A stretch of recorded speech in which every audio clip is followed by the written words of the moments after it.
All right, giving you an update on your Poreba, was a TR-135, I believe it is. This is the top of your x-axis where the swivel mounts to. We had to hand scrape this surface, so then that way when we flip this thing over and grind the bottom of here, it'll be parallel top and bottom. So that's the process we're here. This is your compound side. You told me not to work on it. All I did is I took it apart and we cleaned everything up as promised because we know we weren't getting any oil to it. I believe the screw is also bent and we're gonna put new bushings in here. So then that way that's all trued up, and I will be replacing all your metering, which goes in all these little crevices like we talked about before.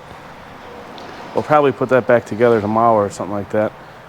So that's for your compound side. So like I said, not doing anything on it. Everything over here is all cleaned up and stuff. I don't know if you want to look at it or whatnot.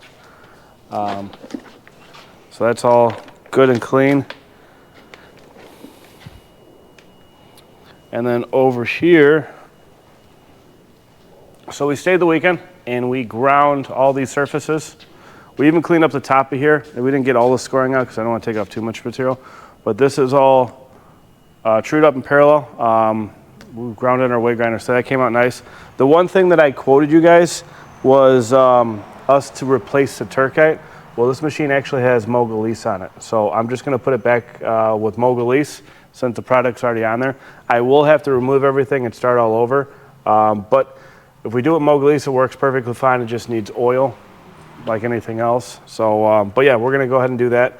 Just give you an update. I'm getting new meters that I'm going to be putting in, and that's going to be these little junction blocks right here. I'm going to use all the old steel lines because there's really nothing wrong with it.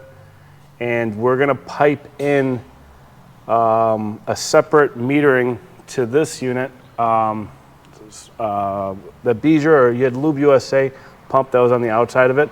I'm going to pipe that in, so then that way you always know that you're getting oil to this machine. So keep that in mind. I haven't done that yet, but we will. So we're a little bit on time, but a little bit behind. We got the holiday weekend coming up, but yeah, I will give you more updates probably by Friday. Let you know how we are fitting the that saddle or the x-axis to here, and probably putting that on Mogulice too or Turcite. We haven't decided yet. So, but yeah, stay tuned for another video. Thank you.